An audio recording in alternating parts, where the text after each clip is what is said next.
ಅವ್ರ they are some inspiration ನಮಗೆ. ಅವ್ರ ಥರ ಏಜಲ್ಲಿ ಅಷ್ಟು ಫಿಟ್ ಆಗಿ ಎಲ್ಲರಿಗೂ ಸಹಾಯ ಮಾಡಿಕೊಂಡು ಇವಾಗ ಅವ್ರು ನಮ್ಮ ಜೊತೆನೇ ಇದ್ದಾರೆ. ಅದೇ ನಾವು ನೋಡೋಕ್ಕಾಗಲ್ಲ. ನಮ್ಮ ಆತ್ಮದಲ್ಲಿ ಇದ್ದಾರೆ ಅವರು. We love Appu sir. ನನಗೆ ಎಲ್ಲ ಫಿಲಮ್ ಇಷ್ಟ, ಅಪ್ಪು ತುಂಬ ಇಷ್ಟ. ಪಾಪ ಇನ್ನು ಅಪ್ಪು ಇರ್ಬೇಕಾಯ್ತು, ಅಷ್ಟು ಬೇಗ ಇಲ್ಲ ಪಾಪ. ನೀರು ಇನ್ನು 51 ವರ್ಷ 54ಕ್ಕೆ ಹೋಗ್ಬಿಟ್ರು ಪಾಪ. ಇವಾಗ 51 ನಡೀತೈತೆ. ಇನ್ನೊಂದು ಹೇಳ್ತೀನಿ, ಇನ್ನೊಂದು 50 ವರ್ಷ ಇರ್ಬೇಕಾಯ್ತು ಪಾಪ. ಅಷ್ಟು ಬೇಗ ದೇವ್ರು ಕಳ್ಕೊಂಬಿಟ್ರು ಪಾಪ. ಅವ್ರು ಎಲ್ಲೂ ಹೋಗಿಲ್ಲ, ಅಮ್ಮನೊಳಗೆ ಇದ್ದಾರೆ, ಎಲ್ಲೂ ಹೋಗಿಲ್ಲ ಪಾಪ, ಇಲ್ಲ ಇದ್ದಾರೆ ಪಾಪ. ಇನ್ನೂ ಇರ್ಬೇಕಾಯ್ತು ಪಾಪ. ಇನ್ನೂ ಎಷ್ಟೋ ಫಿಲಮ್ ಬರ್ಬೇಕಾಯ್ತು. 5 ವರ್ಷ ಆಯಿತು, ಎಷ್ಟು ಇನ್ನೂ 10-15 ಫಿಲಮ್ ಬರ್ಬೇಕಾಯ್ತು. ಅದು ಮಿಸ್ ಆಗ್ಬಿಡ್ತು. ಅವ್ರ ಹತ್ರ ಯಾರು ಬರೋಕ್ಕಾಗಲ್ಲ ಪಾಪ. ಬಂದುಗುನ ಆ ಥರ ನಗುಮುಖಿಲ್ಲ, ನಗುಮುಖ ಹೋಯ್ತು. 2021 ಹೋಯ್ತು. ಅದು ಬರ್ಬೇಕಂದ್ರೆ ನಾ ಇನ್ನೂ ಬರ್ಬೇಕಂದ್ರೆ ನಾ ಯಾವಾಗೋ ಹೋಗ್ಬೇಕು ಪಾಪ. ಏನು ಮಾಡ್ತೀಯ? ಅಪ್ಪ ಮೀಸ್ಬಿಟ್ಟ ಪಾಪ. ಆ ಮಗ ಅಪ್ಪಕ್ಕೆ ನಾ ಮೀಸ್ಬಿಟ್ಟ. ಹಾಂ ಸರ್, ಅಪ್ಪು ಸರ್ ಅಪ್ಪು ಅಭಿಮಾನಿ ನಾವು. ತುಂಬ ಕಷ್ಟ ಆಗ್ತಾ ಇದೆ ಸರ್, ತುಂಬ ಕಷ್ಟ ಆಗ್ತಾ ಇದೆ ಸರ್. ಏನೋ ಇನ್ನೂ ನಮ್ಮನೇಲೆ ಯಾರೋ ಮಿಸ್ ಆಗ್ಯಾರ ಅನ್ನೋಷ್ಟು ಫೀಲಿಂಗ್ ಇರುತ್ತೆ ನಮಗೆ. ಅಪ್ಪು ಸರ್ ಇಲ್ಲ ಭಾಳ ಬೇಜಾರಾಗ್ತದೆ ಸರ್.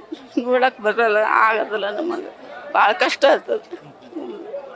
ಅಪ್ಪು ಸರ್ ಅಂದ್ರೆ ನಮ್ಗೆ ತುಂಬ ಇಷ್ಟ. ಗುಲ್ಬರ್ಗಲಿಂದ ಬಂದೀವಿ. ಕುಟುಂಬದಲ್ಲಿ ಒಬ್ರು ಅಂತ ಎಲ್ಲ ನೋಡ್ತಾ ಇದ್ದಾರೆ. ಎಲ್ಲರೂ ಸರ್.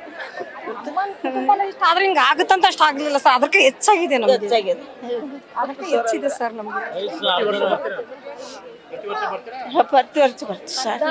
ಸರ್ ರಾಜ್ಕುಮಾರ್ ಇದ್ರಲ್ಲಂತೂ ಬರ್ತಾ ಇದೀವಿ ನಾವು. 16 ವರ್ಷದಂತೂ ಬರ್ತಾ ಇದೀವಿ ಸರ್ ನಾವು.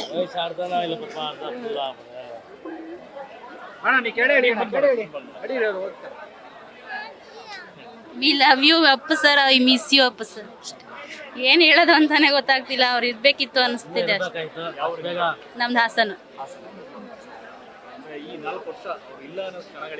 ಹೌದು, ಅದನ್ನ ತುಂಬಾ ಮಿಸ್ ಮಾಡ್ಕೋತೀವಿ ನಾವು. ಅವ್ರು ನಿಜವಾಗ್ಲೂ ಇರ್ಬೇಕಿತ್ತು. ನಾವು ತುಂಬಾ ಅವ್ರ ಅಪ್ಪಟ ಅಭಿಮಾನಿ ನಾವು. ಅವ್ರು ಇರ್ಬೇಕಿತ್ತು. So miss you Appu sir. ಚಿಕ್ಕ ವಯಸ್ಸಲ್ಲೇ ಹೋಗ್ಬಿಟ್ರು ಅವರು. ಇನ್ನೂ ಇರಬೇಕಾಗಿತ್ತು. ತುಂಬ ಮಿಸ್ ಮಾಡ್ಕೊತಾ ಇದೀವಿ ನಾವು ಅಪ್ಪು ಸರ್ನ. ತುಂಬ ಮಿಸ್ ಸರ್. ಅವ್ರು ಇನ್ನೂ ಇರಬೇಕಾಗಿತ್ತು. ಫಿಲಮ್ ಇಂಡಸ್ಟ್ರಿ ಇನ್ನೂ ಬೆಳಿಬೇಕಾಗಿತ್ತು ಸರ್. ನಮಗೆ ಅವ್ರು ಇನ್ನೂ ಇದ್ದು ಚೆನ್ನಾಗಿತ್ತು ಅನ್ನಿಸ್ತೈತೆ. I love you miss Appu sir. Appu sir ಕಳ್ಕೊಂಡು ಭಾಳ ಅಂತ ನಾವು ದುಃಖ ಪಡ್ತಾ ಇದ್ದೀವಿ. ನಾವು ಭಾಳ ನಿರೀಕ್ಷೆ ಮಾಡ್ತಾ ಇದ್ದೀವಿ. ಇನ್ನೊಮ್ಮೆ ಜನ್ಮಾಂತರ ಹುಟ್ಟು ಬಂದರೆ ಅವ್ರಂತ ಹುಟ್ಟು ಬರ್ಬೇಕಾಯ್ತು. ಥ್ಯಾಂಕ್ಸ್. ಹುಬ್ಬಳ್ಳಿದ್ದ ಬಂದೆ. ಅಪ್ಪು ಬಾಸ್ ಇರಬೇಕಾಯ್ತು ಸರ್. ನಿಜ ಹೇಳ್ಬೇಕಂದ್ರೆ ಇವತ್ತು ಎಲ್ಲರನ್ನ ನೋಡಿದ್ವಿ. ವಿನಯ್ ಅಣ್ಣನ ಎಲ್ಲರೂ ನೋಡಿದ್ವಿ. ಒಬ್ಬರನ್ನ ಅಪ್ಪು ಸರ್ ಒಬ್ಬರು ನೋಡಿದ್ರೆ ಅಷ್ಟೇ ಸಾಕಂತಿದ್ವಿ. ಇನ್ನೂ ಮೂವಿಗಳು ಬರ್ಬೇಕಂತ ನಮಗೆ ತುಂಬ ಆಸೆ ಇದ್ವು. ಬಟ್ ಆದರೆ ಏನು ಮಾಡೋದು, 46 ವಯಸ್ಸಿಗೆ ನಮ್ಮ ಅಪ್ಪು ಬಾಸ್ ನಮ್ಮನ್ನು ಬಿಟ್ಟು ಹೋಗಿದ್ದಾರೆ. ಆದರೆ ಹೋಗಿಲ್ಲ, ನಮ್ಮ ಜೊತೆಯಲ್ಲೇ ಇದ್ದಾರೆ. ಆದರೆ ಜೊತೆಗಿಲ್ಲಿದ್ದಾರೆ ಅಂತಂದ್ರೆ ನಾವು ಇವಾಗಲೂ ಇಲ್ಲೇ ಬಂದಿದ್ದೀವಿ.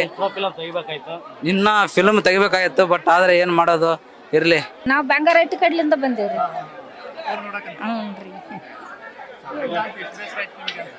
ಇಲ್ರಿ, ನಮ್ಮ ಅಪ್ಪನ ನೋಡಕ್ ಬಂದಿನಪ್ಪ. ಯಪ್ಪ ನೋಡಿದ್ದಿಲ್ರಿ, ಅದಕ್ಕೆ ಬಂದಿನ್ರಿ ಅಪ್ಪ. ಮೂವಿಗಳೆಲ್ಲ ನೋಡಿವ್ರಿ ಅಪ್ಪ. ನಾವು ಗಂಗೋತಿಲಿಂದ ಬಂದಿದ್ದೀವಿ ಸರ್. ಅವ್ರ ದೊಡ್ಡ ಫ್ಯಾನ್ ನಾವು. ಈಗ ಅವರು ಇಲ್ಲ ಅಂತ ನಾವು ಅನ್ಕೊಂಡೇ ಇಲ್ಲ. ಇನ್ನ ಇದಾರೆ ಅವರು. ಇಷ್ಟು ಜನ ನೋಡಿದ್ರೆ ಗೊತ್ತಾಗುತ್ತೆ ಅವರು ಸತ್ತೇ ಇಲ್ಲ, ಇನ್ನ ಬದುಕೇ ಇದಾರ. ಅಭಿಮಾನ ಇದ್ರಲ್ಲಿ ಇದಾರೆ ಅಂತ ಅನ್ಕೊಂಡಿದೀವಿ. ಅಪ್ಪು ಸರ್ಗೆ ಜೈ.